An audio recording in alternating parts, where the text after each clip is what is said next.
Mis niños, ¿dónde están mis niños? You ask anyone who lived in Santa Fe as a little kid, and they'll tell you, maybe shyly at first, that they were afraid of the dark. Even today, nights in Santa Fe give me the chills. Why? Simple. There's something out there in the night. The nights are full of old spirits, and this tale, the legend of La Llorona, filled my nights and my mind with fear. The story that I remember most is about the Sante Fe River, that the La Llorona would frequent that area, and mainly in the eastern part of town. There are so many versions of the tale. While shooting arroyos in the Santa Fe area, we met a local resident who, of course, gave us his own version.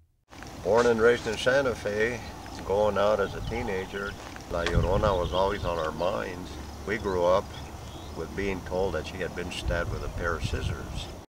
As the legend goes, La Llorona was a widow with 2 children. She was so intent on finding a new husband that she neglected her children, spending most of her nights in gambling halls and saloons of Santa Fe, intent on finding a man to care for her. It was during one such night that her children were kidnapped and brutally murdered by Comanches. They were drowned and thrown in a nearby irrigation ditch, never to be found by La Llorona again. And so her wails, "Ay, mi niños, ¿dónde están mis niños?" or "My children, where are my children?" are always heard on nights when she is sighted.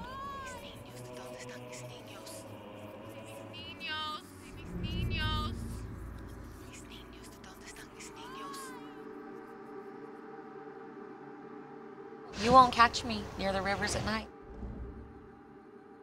Llorona was a beautiful young woman who lived in a small little town somewhere in northern New Mexico.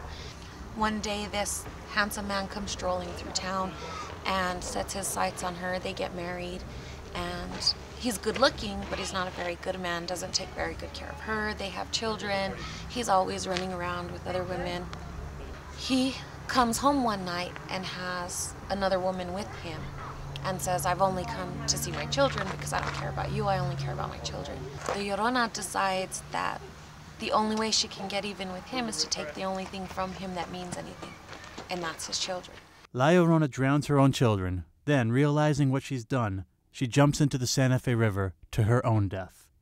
Now her spirit roams the riverside in search of her children. And in Cindy Pacheco's version of the tale, any child will do. So late in the evening, all the girls were inside the tent, and we started hearing a thumping on the back of the tent. And so the first thing that we do is look at each other and say, "It's the Llorona." So we went outside to look around, and when we turned around, she was standing behind us. She was really tall, but very thin, with very, very long fingers. I couldn't move, I couldn't talk, I couldn't scream. I was scared to death. And she put one of those long, bony arms on Tila's shoulder and the other on mine. And she says, "Aquí están mis hijos. Here are my children." I closed my eyes, prepared to die, started the Our Father, the Hail Mary, every single prayer that I had ever learned in catechism that I could remember. But when I opened my eyes, she was gone.